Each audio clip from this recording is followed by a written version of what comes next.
mendapatkan nanti buyanya ada lagi di tim The Pillars OP. Dan kali ini pesawatnya sudah mulai terbang dari Oldhampton menuju ke area pertigaan dari Stunride dan juga The Sub. Dan dari setiap tim sudah mulai mendapatkan areanya masing-masing. Sementara ada sedikit perubahan kali ini. Di area command post ada 2 tim. Sementara RRQ Hide sudah mulai mengalah dari area Refinery dan turun di area Kosong Foundation di sana. Iya, itu adalah salah satu langkah yang menurut gue worth it ya, seharusnya dilakukan. Iya, setuju. Sebaiknya itu dilakukan di round kedua tadi. Karena kenapa?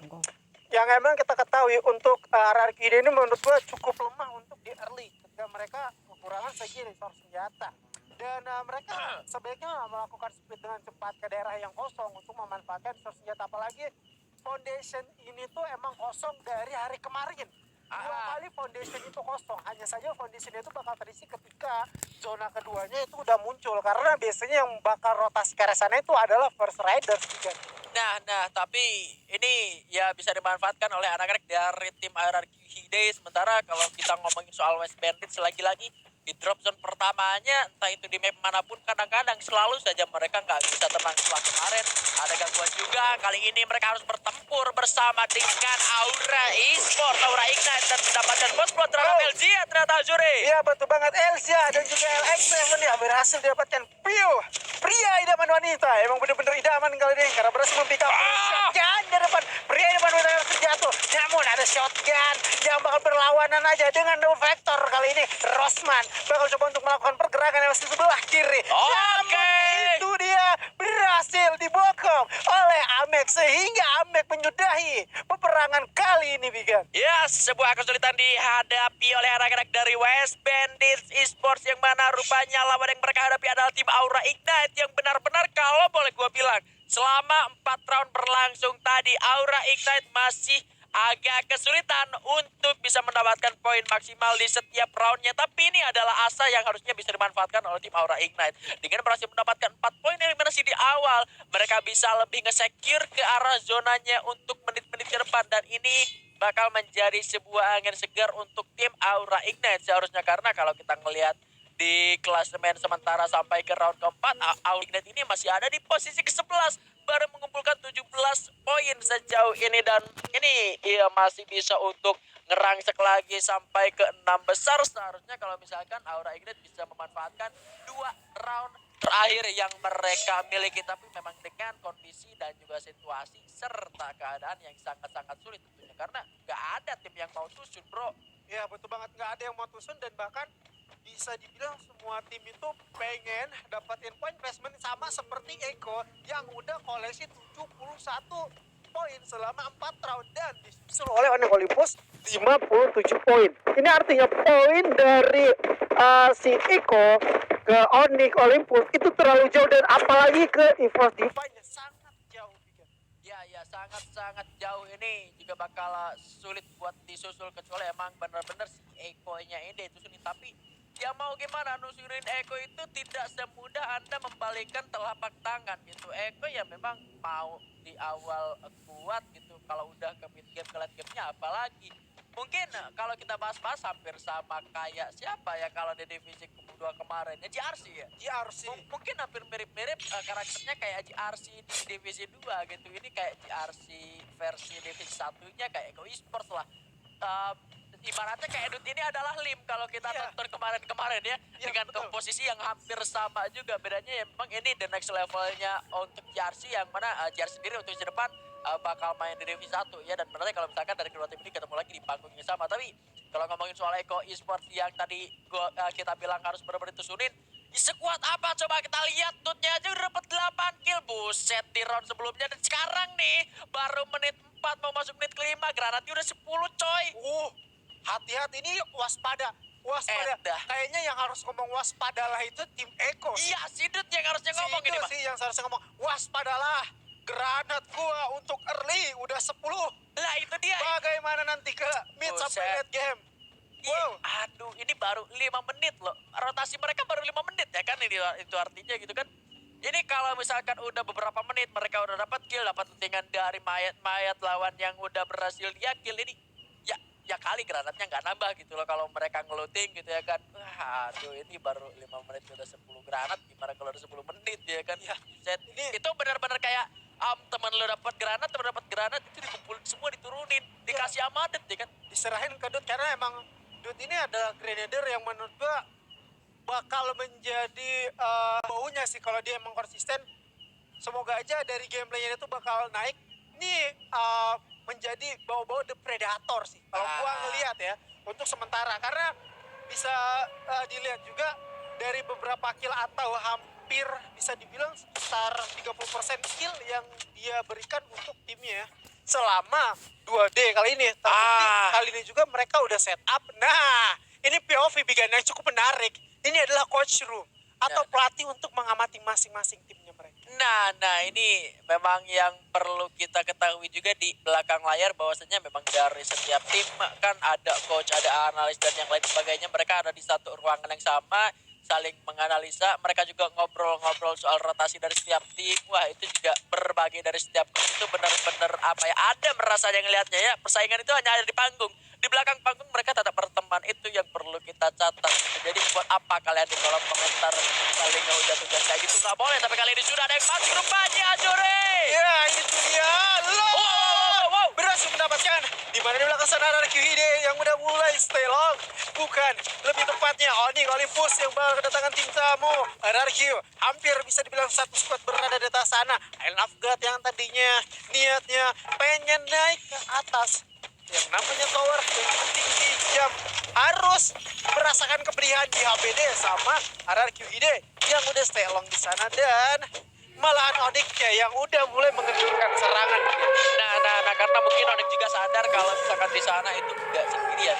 Mereka nggak cuma melihat ada satu tim, tapi yang menarik adalah apa yang dilakukan oleh anak-anak dari RRQ Hide tiba-tiba naik ke area atas dari towernya command post ini memerlukan keberanian yang sangat-sangat luar biasa gitu loh. Tapi dengan dapatnya knockdown ke arah tim IOG, justru malah mereka nggak dapat kill gara-gara yang keduanya tadi siapa yang naik ya, Arab atau siapa gitu, ada yang naik dianya juga knock, jadi killnya itu nggak dapat sama mereka, malah disensor sama tim lain itu loh. Tapi Azuri kali ini ada Bigetron Rosugo yang sudah bertempur. Iya, itu dia berjumpa dengan Pilar Topi, namun kali Freya berhasil memberikan distraksi yang berat karena Gamon dari Bigetron Rosugo-nya harus terjatuh. Apalagi kali ini bakal coba dirocok ke Invite, kemudian cukup secara tool maut dengan darah yang tidak ada lagi tumbang. Namun dari belakang masih ada Rama dengan ada shotgun charger boost yang bakal mendistraksi ke arah depan. Zero dengan Bapia bakal coba untuk berjuang sekuat tenaga di arah depan. Pony harus diwaspadai karena menggunakan senjata shotgun charger booster, tapi pun harus terjatuh. Dan kali ini Devilar Sobi udah mulai hidup lagi 3 orang dari sebelah kiri. Bigetron Rasugunya ingin melakukan reviving, tapi bakal coba malah Bapianya pun tumbang oleh senjata double vector. Kali Zero bakal memberikan distraksi. Bigetronnya pun harus tumbang, Bigan. Oh my god, harus benar-benar tumbang di tangan The Pillars Officer lah. Tadi sempat di awal-awal anak-anak dari Bigetron Rosugo ini sempat membuat pertahanan dari The Pillars of ketar-ketir setelah tadi Rama berhasil diculik. Tapi semuanya berbalik setelah Freya berhasil juga untuk diselamatkan, karena memang apa yang dilakukan Freya ini juga menyulitkan pertahanan dari tim Bigetron Rosugo. Tidak lepas juga dari peran seorang Bapia yang terus-menerus memutari setiap sisi dari pertahanan Bigetron Rosugo, sambil apa yang dilakukan oleh Seiro berhasil memanfaatkan momentum yang dilakukan oleh Bapia untuk terus ngedistraksi pertahanan dari Bigetron Rosugo. Freya-nya berhasil diselamatkan. Penyerangan gak kendor sampai situ saja. Setelah Freya berhasil diselamatkan, langsung masuk meskipun Bapianya sempat terkena down, tapi gak jadi masalah karena dia berhasil jadi umpan dan berhasil diteruskan oleh Freya dan juga Seiro, yang ngebuat Bigetron Rosugo setelah berhasil mendapatkan Buya di round keempat tadi harus benar-benar menelan pil pahit dan harus tumbang di posisi ke-11. Jadi PR lagi, but ini benar-benar apa yang dibilang oleh Zimvia, waspadalah ya, Bigetron Rosugo jadi korban. Ya, jadi korban pertama ya untuk di dalam round kelima kali ini. Tapi kayaknya nggak nutup kemungkinan bakal ada korban-korban lain yang bakal dibunuh juga sama The Pillars of. Dan juga kalau gue ngeliat sejauh ini berjalan di Gane, kayaknya revival spot kayak nggak berfungsi banget. Malah yang hanya berfungsi itu finding machine dan revive dari finding machine. Namun baru kita bilang tadi juga yang niatnya pengen untuk melakukan reviving malah Lord OP berhasil mendapatkan satu orang, di mana Kingsnya berhasil menjadi korban selanjutnya. Straw Hat sang kaptennya harus ditumbangkan di tangan seorang Freya. Kalau dia bakal coba melakukan adu mekanik, shotgun charger bos. Dua orang didapatkan, di mana Freya akankah terjadi momentum clutch kali ini, karena 1 melawan 2 pun tidak ada apa-apanya. Satu orang masih bertahan hidup. Freya mencari pergerakan sambil lebih santuy karena 2 orang lagi dari Straw Hat timnya yaitu Kings harus melakukan serangan ulang. Namun masih ada satu asa berjalan di sebelah kiri dan kanan mencari sambil mendekatkan step.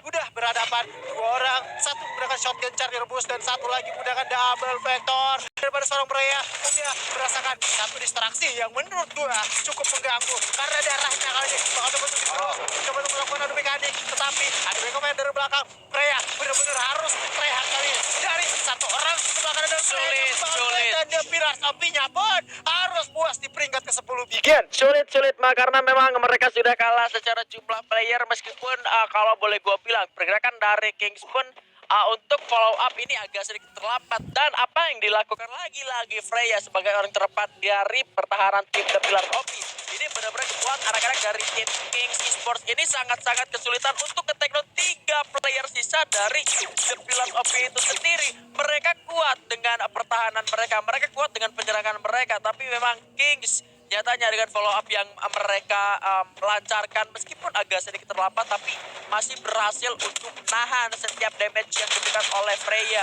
setelah satu persatu member yang tersisa yaitu Seiro dan juga Bapia tadi ditumpangkan. Hanya tersisa Freya sendirian, mereka tetap melakukan pressure yang sangat-sangat membuat Freya ini sulit banget buat gerak sampai golnya habis. Tapi granat kali ini tetap dihujani ke arah tim dari NXL Azuri. Iya betul banget NXL. Oh my god, baru di depan terjatuh lagi. Terlihat di depan sana juga tidak ada tim yang mau mengendurkan serangan. Namun kali ini karena sebelumnya dari NXL udah berhasil mendapatkan 2 orang dari Crusaders pun mencoba untuk melarikan diri dulu sambil mencari tempat teramannya. Lemparkan satu airdrop dan ada granat yang meledak di depan sana. Rupanya RRQ yang bakal coba menjatuh fight. Walaupun satu orang temannya berhasil coba untuk dijatuhkan. Oh Gunner masih bisa untuk hidupkan. First Raiders malah berhasil mendapatkan satu orang dari NXL yang udah benar-benar kehimpit pergerakannya, sulit untuk berpindah, dan juga RRQ terus memberikan distraksi. Yes, ini adalah satu kesempatan yang harusnya dimanfaatkan oleh anak-anak dari tim RRQ Hide itu sendiri. Memang secara jumlah alive ini masih cukup banyak, masih ada 9 tim dan RRQ Hide masih ada di bibir zona. Mereka hanya tinggal turun saja dari area ini menuju arah bawah, tapi memang di bawah sudah ada IoT dan juga Onyx Olympus. Mereka sudah berhasil maju menuju ke 8 besar. Mereka tinggal menahan pergerakan dari arah luar zona dan mereka bisa turun ketika zonanya sudah benar-benar menyempit. Mereka bisa rambung poin eliminasi dari sini dan bahkan Johan pun sudah mendapatkan vision ke arah tim dari Eko Esports di arah bawah. Tapi kali ini kasihnya sayang sekali harus ditumbangkan dan ini bakal jadi buying time banget untuk tim dari RRQ Hide. Tapi pertempuran akan segera berlangsung kembali kali ini. Ya, terlihat juga Manor bisa mendapatkan, namun kali ini tiba dengan dahan yang sekarang tunggu dan healernya yang udah mulai tempat malah Jarsnya lagi berhasil mendapatkan O'Connor. Kali ini Koja melakukan medikasi karena di atasnya itu ada teman-teman daripada Aura. Kojanya harus terjatuh oleh keran dari seorang pria di mana tadi sebelah kanan Jar pengen melakukan pensil, tetapi malahan posisi yang cukup sulit terbackstep. O'Connor udah terjatuh yang ketiga kali, tapi masih bisa untuk di-revive. Dia berhasil mendapatkan 3 meg dari belakang Gare harus terjatuh. Namun kali ini juga Taya udah terjatuh. Walaupun sudah bakal menyusut, circle seperti ini di meg yang udah gak bisa dianggap bercanda karena dari bawah juga masih ada teman-teman daripada Kings Esports. Ya, sekali ini zonanya sudah mulai menyusut, tapi tumben-tumbenan banget ini udah masuk zona kelima gitu. Masih ada 8 tim. Ada Johan yang sudah terpeluangkan ke arah lobby. Begitu pun dengan Aura Ignite yang harus tertumbang di posisi ke-8. Memang sulit posisinya untuk tim daripada Aura Ignite sendiri. Ada kasih rupanya harus terkill oleh Mr. 05. Terkena spider shot dari Grozanya. Memang zonanya menjauh dari anak-anak Hide. Tapi kali ini NXL juga berhasil lolos dari hadangan Hide-nya itu sendiri. Sementara Hide malah terhadang juga oleh tim Eko dan juga IOG di sana. Dan mereka bakal masuk ke dalam zona selanjutnya. Sudah Beyond dengan granatnya sudah melakukan seorang Jar. Masih belum sampai. Eko tumbang akhirnya di posisi ke-7. Tumben gua ngelihat Eko nggak masuk ke 5 besar. Masih ada Beyond dengan granatnya kembali untuk merupakan seorang Jar.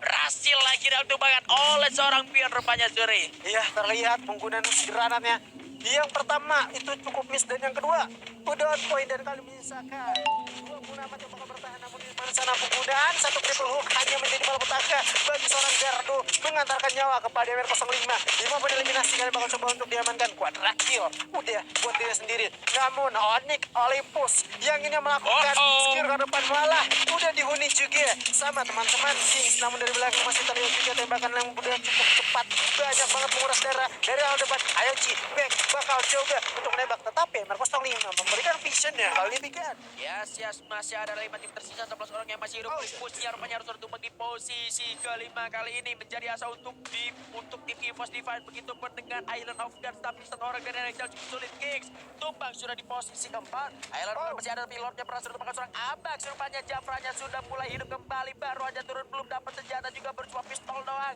Masih hanya berputar-putar saja, menembak dengan menggunakan J18, tapi memang sangat sulit. Ayo G-nya juga tumbang bersama dengan Rachel dan Buya untuk tim EVOS Divine.